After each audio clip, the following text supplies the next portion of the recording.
Good morning, everyone.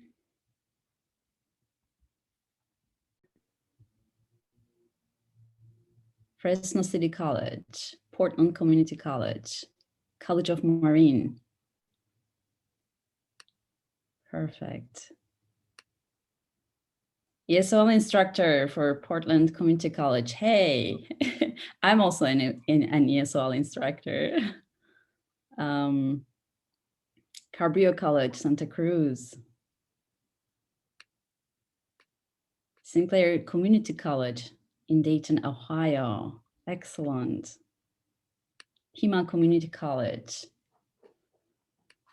I hope I'm not missing any of them, skipping any of them right now. Wonderful.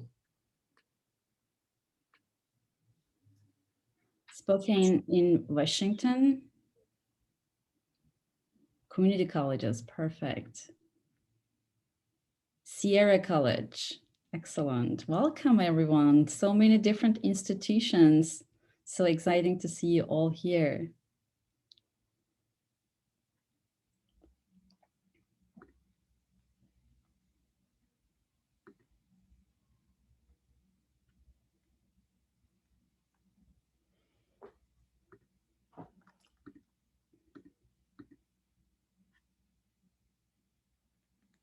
Barstow College, welcome.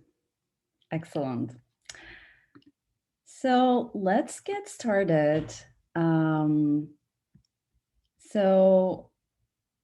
everyone. I'm Dida Mikiji. I'm the Distance Education Coordinator for Peralta Community College District. I'm also an ESOL instructor in College of Alameda. Welcome to the second day of Peralta Online Equity Conference. Yesterday, we had powerful keynote speech from Vice Chancellor Brown and wonderful presenters from different institutions. It was so inspiring to listen to them all. Thank you. Yesterday we had four or five concurrent sessions, and a couple of participants told me that it was really hard to choose one session to join, and I totally agree. But no worries, we're recording almost all the sessions and we will share them in our YouTube channel later on. So hopefully you will be able to catch up with the ones you missed yesterday. Just a reminder, yesterday's sessions were structured around learn, and today's sessions are designed to help us analyze some issues through discussion. So we're hoping to have eye-opening, thought-provoking, and critical conversations around equity in today's sessions. And a few housekeeping items, we are using automated Zoom captions during the live event, and we will edit the recording transcripts before we share them with you to be more accurate. At the bottom of the Zoom window, you will see a closed caption button. Please click on that and live transcript will be active. And please pose your questions using the chat function, and we will direct them to the presenter at the end of the session. Toward the end of the hour, we will share how we can continue this conversation online and share some additional resources to support your teaching. So we're going to share Padlet, and please describe this session. Please add your questions on this Padlet, and then we will be able to continue this conversation. Okay, without taking much of your time, let's get started with today's first synchronous session. So yesterday, a couple of sessions talked about the importance of creating inclusive online classrooms. This morning, Dr. Chavella Pittman from Dominican University, Illinois, will talk about why teachers are resistant to using inclusive pedagogy, and she will open it up for inclusive teaching practices discussion. Dr. Pittman, we're very excited to listen to you. Welcome. All right, well, at least I remember to unmute myself that time. Sometimes I start talking and I haven't quite unmuted yet. So I'm glad to have done that. So this morning, I really want us to have a conversation, and I learn from what people have to say, and then it helps me refine what I do. And to give you all a little bit of context, for a long time now, maybe 15, 20 years, I've been helping people, so institutions, departments, individual faculty, deal with issues of diversity and inclusiveness in their teaching and learning environments. Not only in their teaching and learning environments, but a lot of their practices and procedures and how they review teaching for reviews, essentially. So I have a lot of experience interacting with people around these issues. And when it comes to inclusive teaching in particular, everybody says that they want to do it, but a lot of times people don't do it. And what I found in this past, almost 2 decades of work is that people have a narrative that includes a couple of falsehoods and myths about inclusive teaching that keep them from engaging in it. And so, I will say that, one of my superpowers is, I have a couple. One of my superpowers is reading all of the things and condensing it, and then being able to communicate it to people, right? So instead of you having to read all of the literature that's out there, I'm very good at that. Figuring out what it is and then teaching people the broad strokes. The other thing that I'm really good at is helping people get practices up and running quickly, right? So you may read everything or somebody may teach you something, but then you aren't quite sure where to go from there, or you're just not sure how to get it into your classroom. So I'm really good at sort of sussing out, figuring out what are the best ways, the most efficient and effective way to get people to get the practices into their actual teaching. So all of what I'm telling you today is from that experience, essentially. So, I want us to really have an open conversation. I might use some of the, someone's asking about, is there a link to a presentation in the Padlet? No, there's a handout there where you can sort of, if you just wanted something to keep notes, it's not really going to be a presentation. I have some slides that will prompt you about what I want us to talk about. Please don't make me do a presentation. I want us to actually have a conversation. So, so I may or may not even advance, the slides. You might be able to follow along a little bit. Hopefully the live captions will help with that as well. But if not, I will move through the slides because we're gonna chat. So what I really want you all to do is have a really open conversation with me about why it is that you may not practice inclusive teaching or why you think other people don't practice inclusive teaching. And for that, I will actually advance to that particular question. I was already saying that this is a newer device for me. So if there's some technical glitches, just bear with me, essentially. So let's chat. So either put some things in the chat or unmute and tell me, why might you or other people be hesitant to practice inclusive teaching? Let's chat. If you're here, means you might have some ideas, or you might be a person that's hesitant. So I would love to hear.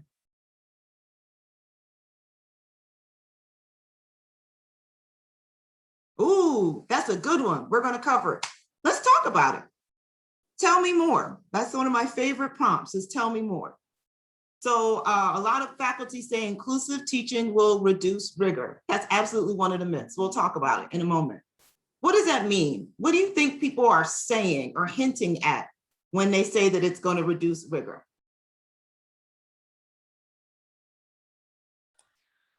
I mean, I think a lot of it is a belief that the methods that they are using to teach that these inclusive practices go against are what are bringing rigor to the course. And so it's a matter of getting them to rethink what they mean by rigor. So it means, a deep understanding of content, not an ability to do these particular things. And that can be a really hard mindset to get faculty to jump out of. Absolutely. And we're going to talk about that a little bit more. So, if you're not reticent and you have peers or, you're a faculty developer and you're trying to shake people out of this, by the end of this conversation, you'll be able to address most of the myths or falsehoods that people have about inclusive teaching that might shake them out of their reticence. people are afraid of conflicted or difficult conversations. Yes, absolutely. We can talk about that for sure. Interesting. You know, that's not, people don't say that most of the time. I actively teach people how to prepare for difficult conversations and then how to respond to them in the moment. And very rarely do people bring up being afraid of difficult conversations when they're talking about inclusive teaching. Now, the funny thing about that is, I'm a sociologist who teaches about inequality. So I always have difficult conversations. It's not an optional thing for me. Yeah, so I don't know why that doesn't come up for people. Like maybe they have their idea of what inclusive teaching doesn't include conflict, which is curious in and of itself. So perception that it's not related to course content, fear of not knowing enough about DEI, opening up a can of worms, saying the wrong things, where this is all on target. Honestly, these are a lot of the myths for difficult conversations. For incivility, these are the things that people bring up usually for incivility. So it sounds like we're thinking that inclusive teaching, you know, means that we might engage in incivility. I'm going to have to add that to my list of myths because people haven't been bringing that up, but given sort of what's going on right now, I can see how those get woven together. They open the door to get close to students. They'll be told things they don't know how to respond to. Yep, this is all good. People say it's not needed or not related to their discipline. Absolutely.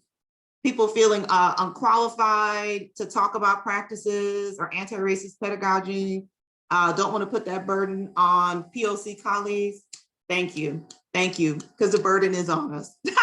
It really is. The university wants that to be done. We're the ones that are doing it, and we're getting the backlash for it from the institution and the students and the alumni. So absolutely. STEM folks say that the discipline is objective fact, so it's not necessary. We're going to talk about it being necessary. So you're all tapping upon some of the myths. People worrying about getting it wrong, intimidated by acronyms like UDL, which is Universal Design for Learning. So you all are totally along the lines of the myths that I come across most often, and there are five myths that I come across most often. So let's start with this one. And, you know, does inclusive teaching matter? So when we talk here, this is more about the people who say, it's not related to my content. I'm in STEM. It has nothing to do with any of the things, essentially. So let's talk. Does inclusive teaching matter? Maybe it doesn't. Doesn't matter. Unmute or put in the chat. Yes, okay. Anyone else? Anyone think it doesn't matter? Absolutely matters. Those of you who are saying yes, tell me why it matters. Why do you think it matters? They're all, and I know we're faculty and we don't like to be publicly wrong. I just want to say this is a place where, you know, we're sharing ideas. There's no such thing as a right and wrong, essentially. Like, this is how we're going to learn by sort of putting ideas out there. It allows me to see where you are, and then I can fill in the gaps, essentially. Matters, representation, that you can do things. A lot of it's gatekeeping. So to get rid of gatekeeping, being able to serve all students. There was one I missed at the top. Yes, absolutely, absolutely.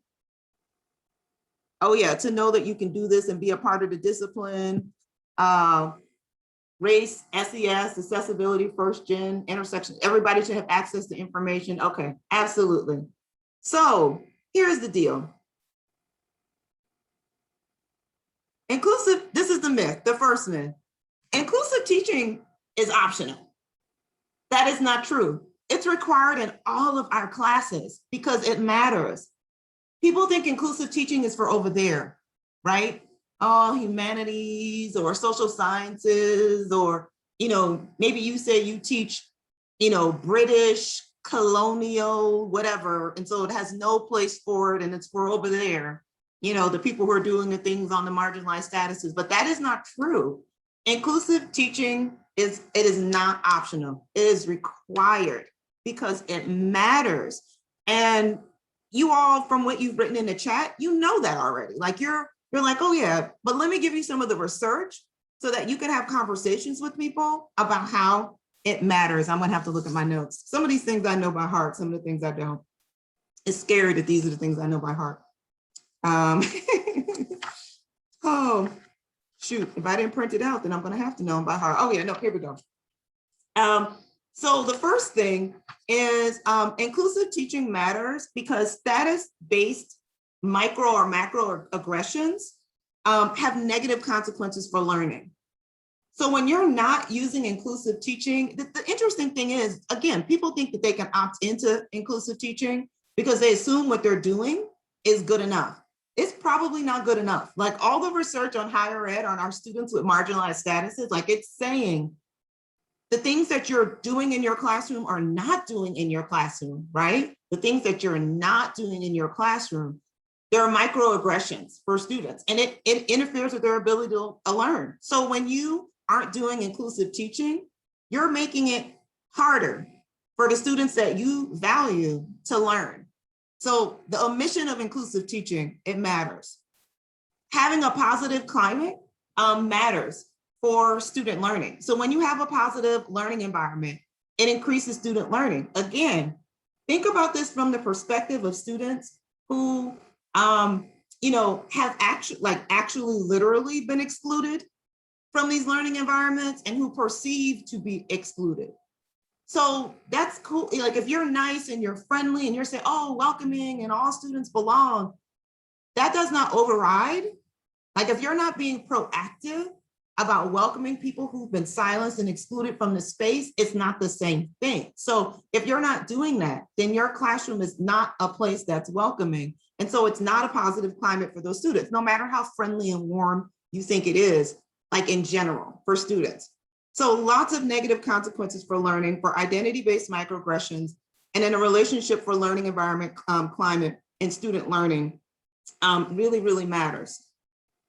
When you have an inclusive learning environment, I'm sure lots of you have heard about stereotype threat. I'm reading the chat here for a minute. Yeah, absolutely. We're going to come back to that. So there are a lot of things that you're probably doing or not doing in your classroom that are activating stereotype threat for students. We know that stereotype threat can have a negative impact on learning. Inclusive teaching increases students' sense of belonging. Sense of belonging is one of those higher ed college development concepts that have been around forever. It's important for all students. It's just that for our students who have actually been excluded or marginalized when they've been excluded, we haven't done the work to actually allow them to feel like they belong. And so inclusive teaching improves sense of belonging. And sense of belonging is key to student persistence, right? So if you're worrying about retention of these students, what's going on in the classroom matters, and it matters for learning. Let's see, a couple more, and then I'll stop chattering and ask you some more questions. And then for STEM fields in particular, I love when people say that STEM fields can't do this at all. STEM fields have some of the best resources for inclusive teaching than all of the other disciplines. I think because they don't just assume that they're doing it, they're like much more proactive about putting those resources together, having the research that backs it up. So in STEM fields in particular, they've been able to document that when people engage in inclusive learning, it definitely contributes to student retention and their persistence in the STEM fields. And then, if we're not talking about, sort of like content, persistence, learning generally, that inclusive learning contributes to student development. So intercultural maturity, their reflective judgment. So all of these things are important. And inclusive teaching produces all of these results that increase student learning, student persistence, sense of belonging, et cetera. So it absolutely matters and it is not optional. You can't just say, oh, my teaching is cool, therefore I don't need that. You have to have it. You have to have it, and so should everyone else. And as I mentioned a second ago, every single field can do inclusive learning. Oh, wait a minute, I'm touching the wrong computer. That's why it's not doing that. So here's one of the other myths, like, what is it? Someone's already tapped on it, right? People are like, oh, it's less rigor. I never understand this one. It's common. It's common. I don't know what people think inclusive teaching means, that it would reduce rigor. Like, I don't know. I think we're like passing out A's and brownies. Like, I have no idea, like, what comes to mind when people think inclusive teaching reduces rigor, but it seems like, you all have heard that. So what is it? What would you say it is if you had to define it? Now, again, this gets in the way. Oh, yeah. Oh, the chat, yes. You have me laughing. Reduced rigor equals too much work for me. Interestingly, it actually doesn't require that much work. And we're going to talk about that in a moment, because that's one of the other myths. But these are the things that get in the way, right? People are like, oh, I don't really need it, so I'm not going to do it. And then, people are like, oh, it's lesser quality, so I'm not going to do it. Yeah, absolutely. So yeah. So what is it? What's inclusive teaching? What if you had to have a broad strokes definition of it? What is it? You all have tapped into it already when you talked about, why it was important, like why it matters to do. So there's some, I see here about reliance on grading for mechanics, traditional high sec. Those are more the practices. What's inclusive teaching in general? Like, if you just had to give like a broad strokes definition of it, what would you say? I feel like Dora the Explorer, how she looks in the camera and like blinks.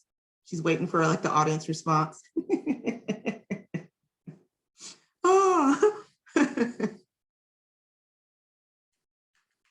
Maybe that's a good example, maybe to teach like Dora the Explorer, where you kind of wait for students to, share how they feel and really be inclusive that way. Yep. That's definitely a technique that rolls into it. And, I'm not going to prolong, that you all defining it, because I think that's another thing that gets in the way, is that people, they know inclusive teaching is important.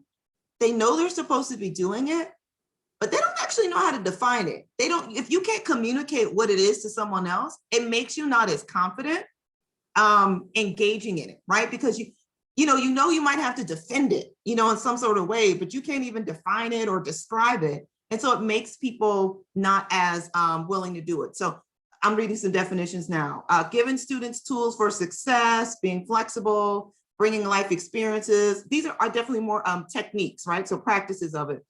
Inviting positive language, acknowledging history stories that people recognize and appreciating the diversity, integrating it in a way that enriches overall learning, reviewing deficit language. Deficit language. People don't even realize they're doing that. From syllabus and other course materials, different paths to success. So you all are listing fantastic, a variety of strategies that could be used within inclusive teaching. But let me give you a definition for inclusive teaching. And I'm going to read it. I'm not going to give it to you right now, because I don't want you all to like furiously write it down. But I'm going to, you're going to see it in writing in a moment. So here's what inclusive teaching is. So for people who think it's dumbing down, this is what it is. Inclusive teaching is an umbrella term that refers to a body of pedagogical issues and strategies. So you all have named what some of those issues and strategies are, where faculty take deliberate steps to ensure that all students across differences in academic and social backgrounds, as well as physical and cognitive abilities, feel welcomed, challenged, and supported in succeeding in the field of study. You see what I'm saying? Nothing about this says, this do the dumbing of the down. You know what I mean? Like, none of that is what it is. But that's a myth too, is that inclusive teaching is dumbing down, lesser quality, and censoring. That's one thing you all didn't talk about, because some people are like, oh, inclusive teaching means, my mainstream perspective will no longer be welcomed and I'll be censored. And it doesn't mean any of that either. So inclusive teaching is rigorous teaching because it's actually based on evidence-based practices.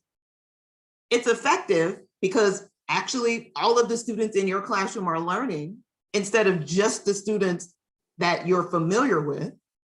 And then it invites previously excluded students to the table. So that's essentially what inclusive teaching is. It's just a body of strategies that faculty are intentionally using to address pedagogical issues that face students that might be different from how, higher ed institutions were different from the original body that higher ed institutions were set up to serve, essentially. So that's sort of the gist of that. Pedagogical strategies, deliberate, supported to succeed. Anybody have any questions about that?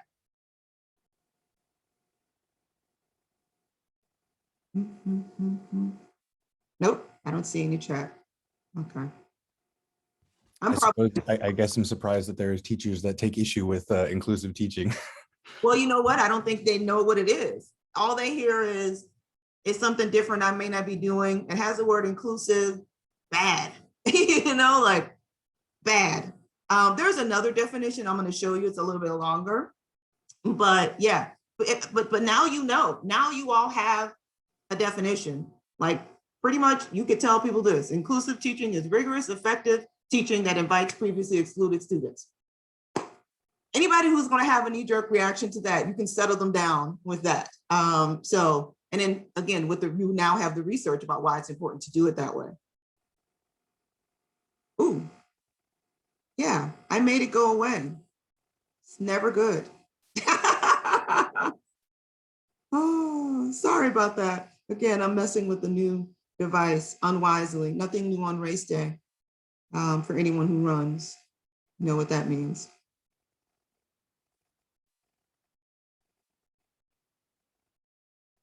Another one. So some of you all tapped on this one already, right? Which is, how much time does it take to learn about inclusive teaching? How long do you all think?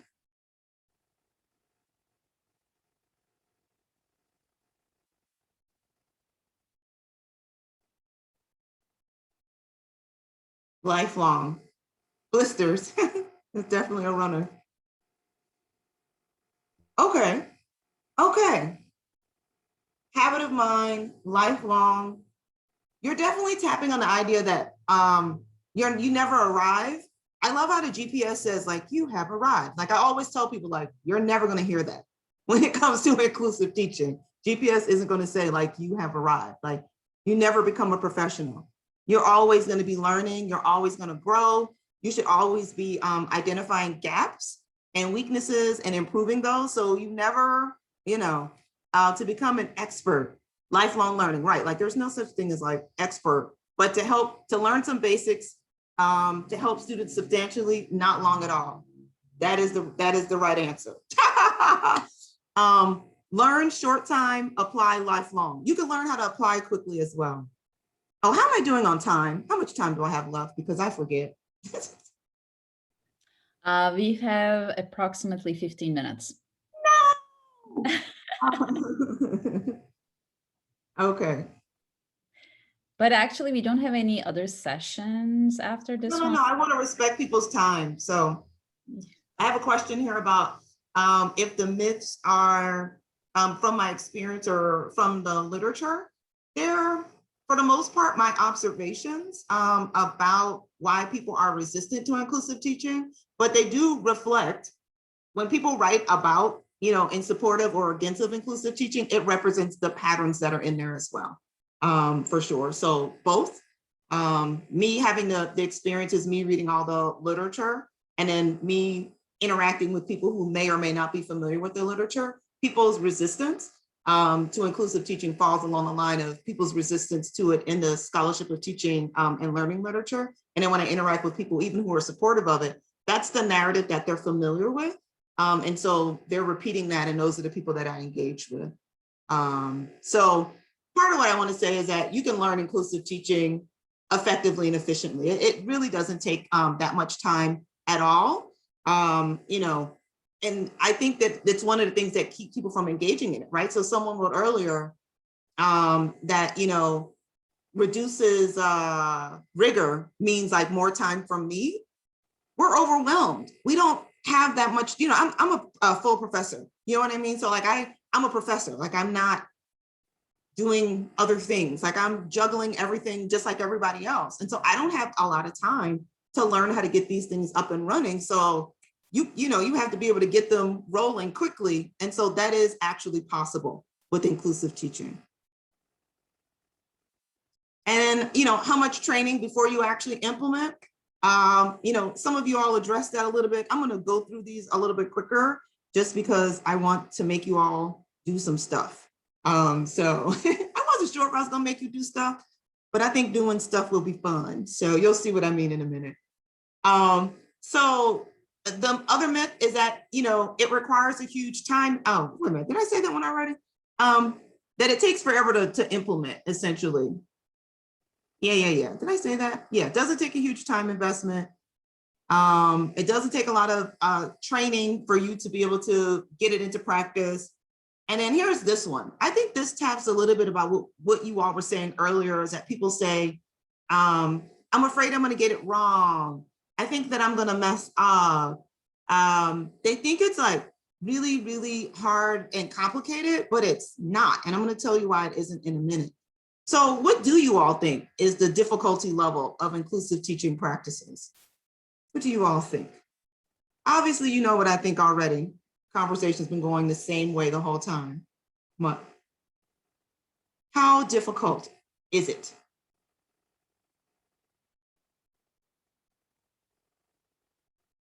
I mean, I guess based on a teacher's personality, could it be maybe difficult depending on a wide variety of factors on just who they are as a person? Yes, that could be true. Without the variability of that, is it something you would say, like, you get a recipe and they say like beginner, intermediate, advanced. What do you think about that when it comes to inclusive teaching as a group of practices? Do you think that inclusive teaching is, easy, intermediate, advanced? I personally think it should be easy, but I don't know if it is. It is actually. I mean, and this, what Caleb wrote in the window is perfect. There's a spectrum from small changes to course language and policies to a big curriculum overall. Yeah, multiple ways to do assignments. Grading could be tougher. We could talk about that, Deb, for sure, because that's something that I practice in my classes, that students can submit assignments in various ways. So that it can be easy or it can be difficult. Right, absolutely. So one of the things that I think that keeps people from doing it, and this is something that's absolutely reflected in the literature, is that even though people are telling you that it's important, they're telling you it's important, they're telling you that you need to do it, they're telling you the importance of it in a way that increases pressure to get it right. And then people give you really complicated things to do, or they're really complex. No one wants to do it at that point. Like, you've pretty much said, you're probably going to fail at this, and it's going to take you a long time to learn it. Now have fun. Like, no one wants to do that at that point. And so what I want to remind people of, so the myth is that inclusive teaching requires fancy, innovative, time-intensive practices. So either time to get them up and running, or additional time when they're actually in your classroom. And so I want to tell you that inclusive teaching is really about the normal, basic, evidence-based teaching practices. And no one ever believes me, because people want the advanced move. They're like, oh, let's do the advanced move. And I'm like, A, that's not required. B, you're not ready for that yet. And so I teach people what I call the 6S as foundations of inclusive teaching. And really what this is it's me merging together the literature on the experiences of diverse faculty and diverse students with the scholarship of teaching and learning, because those pieces actually, they don't talk to each other. Just like a lot of academia, the experiences of a lot of diverse folk isn't always in the scholarship of teaching and learning. There's some elements of gatekeeping there that may not be intentional, but those voices really aren't there. So when you put those two things in conversation with one another, it's really clear what diverse faculty and what diverse students are saying they need in the classroom. And what they need in the classroom are really basic evidence-based practices. And again, people are like, oh, it can't be that easy, but it can be that easy. It is actually that easy. And I have data for that. So this is the first one of the 6, which is to state your inclusive teaching intention. And the equivalent, it's the equivalent of having like a teaching philosophy, right? Like you know, if you should be, again, this is like a basic practice. Now I will say that a lot of us weren't trained to teach, right? We're experts in our field, but we don't really know the scholarship of teaching and learning. We might just do it the way someone else did. We learn through trial and error. We might have a teaching mentor. We might have gone to the center. So these are all basic best practices of teaching that a lot of people just don't get taught. And one of them is that, you know, you should be sharing your teaching philosophy with students, right? Making it clear to them how you think they learn, the goals you have for their learning, and how you're going to support that along the way. And so that's essentially what it is. And so having a statement of inclusive teaching intention is the equivalent of that, but just focusing on inclusive teaching. Now, you may think like, oh, how the heck is that an inclusive teaching practice? The literature is very clear that diverse students from marginalized backgrounds, students that are differently able, all say that they feel isolated, they feel marginalized, they feel excluded. They don't see themselves represented, like all the things that they say. And so having a statement makes it plain that that is not your intent and that you are going to proactively do that work. So I was going to have you all do a draft, but we don't have time. This is the thing I want you all to sort of think about and a practice that you can actually leave and do. These are the definitions. I read the first one. I didn't read the second one. And easy definitions. Now, I will say that it drives me a little batty that people don't listen. Oh, yeah. Yes. Or the training takes forever, right? The myth is that it takes forever to become an expert. Might have been a typo on the slide. Someone's asking about which myth, what the 4th myth was. Oh, no, yeah. 4th was that time intensive. 5th was that it takes forever to learn, essentially, that it's training forever. So what is inclusive teaching? An umbrella term that refers to a body of pedagogical issues and strategies where faculty takes deliberate steps. So part of what I was getting ready to say is that people will dismiss this and say, well, I don't need to do this. I already have a statement in my classroom that welcomes everyone and says that I value them. Those statements are not working. If the statement that you already have was working, the research wouldn't continue to say that students feel isolated, marginalized, excluded in the classroom. So do something different. And so what I suggest people do is, this is my statement, or a version of it. I think I have a different one now. But I pretty much just use the definition, use the actual definition. This is what I tell students. I practice inclusive teaching in this course. Here's what that means. It involves deliberately cultivating a learning environment where all students are treated equitably, have equal access to learning, feel valued and supported in their learning. Such teaching attends to social identities and seeks to change the way systemic inequities shape dynamics in teaching learning spaces, affect individuals' experience of those spaces, and influence course and curriculum design. In other words, I intentionally use various classroom strategies, I tell them what that means because they don't know, and include course materials that address the needs of students from a variety of backgrounds and abilities. Again, I collect data all the time. I have like a standing IRB. And I can tell you that A, the students saw the statement, right? So they noticed it on the syllabus. And B, did I just A, B, 1, 2? That the students appreciated it. They understood it. They knew what it meant. They knew that it welcomed them. They told me that in their own words. Did you see it? What do you think it meant? What did you make of it? That's essentially what I ask students, when I'm collecting data about it. So Small things like this make a huge difference, and it's a best practice. So I just want people to know that you can actually make really small changes that make a huge impact. Yes, here's what the rest of them are. And again, people are like, oh, these things are small. They all represent things that are in the literature that diverse students want to see. No one wants to do the basics. No one wants to do the basics. Everyone wants to run before they can crawl.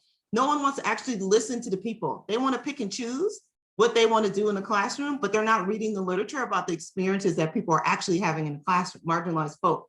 So state your inclusive teaching intention, number one. Show your inclusive learning goal. That means you have to actually have a course goal that's related, to inclusivity, to DEI in some way, shape, or form. You can do that across all disciplines. 3, shape standards of inclusive classroom and learning environment. You can't just say we have the golden rule in our class. You have to actually manage the interactions to keep them inclusive, to encourage them to be inclusive, to model them as inclusive. That's an active thing. Share inclusive perspectives and voices in your course materials, and then strategies, multiple ways to teach students and multiple ways for them to demonstrate their learning. So I know they seem really basic, but these really do represent best practices, evidence-based practices in the scholarship of teaching and learning. And they also represent what students with marginalized statuses are saying that they're having in their classrooms that they want to change, the types of experiences that they have that they want to change. So that's pretty much it. I hope that makes it seem, this is what we've done. We've defined inclusive teaching. We've talked about why it's important. We talked about myths. And then your next steps are to do these things, essentially. Start with making a statement. Use my statement. You don't have to reinvent the wheel. It's not a dissertation. Just plug my statement into your syllabus. Does anybody have any questions about anything that I've now rambled on about? Thanks for interacting, though. I love seeing people in the chat. I just wanted to say thank you so much for your time and sharing this with us. I don't know if it would be funny or relatable, but in my notes, I wrote down that I kind of wrote that inclusive teaching is the Mr. Miyagi style of teaching, while the other way is the Cobra Kai style of teaching.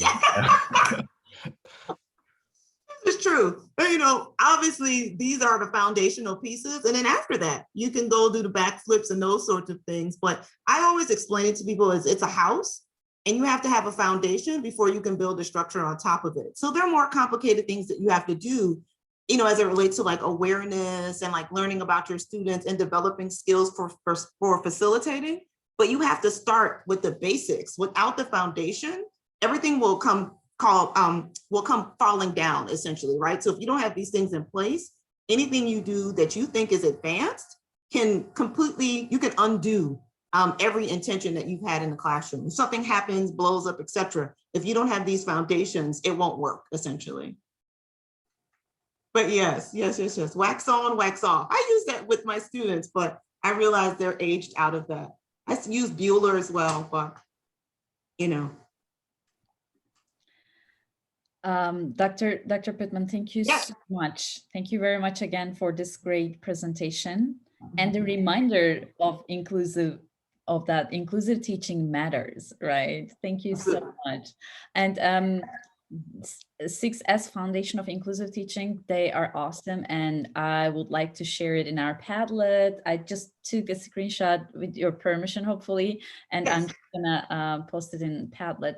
So speaking of Padlet, please, I'm gonna put the link in the chat box. So please go ahead, ask your questions, give feedback about this session. So we would love to continue this conversation in there. Here is the Padlet link in the chat box. Our next session will start at 12. So in this room, hopefully we will continue this conversation there. And I'm gonna also put our social media accounts in the chat box as well, so that we love to see you in there after this conference too. Thank you so much, Dr. Pittman. Thank you. Thanks for hosting and running the town hall. And thanks again, everybody, for participating. I did put a couple things in the Padlet already. So thanks again. Thanks again. Thank you so much.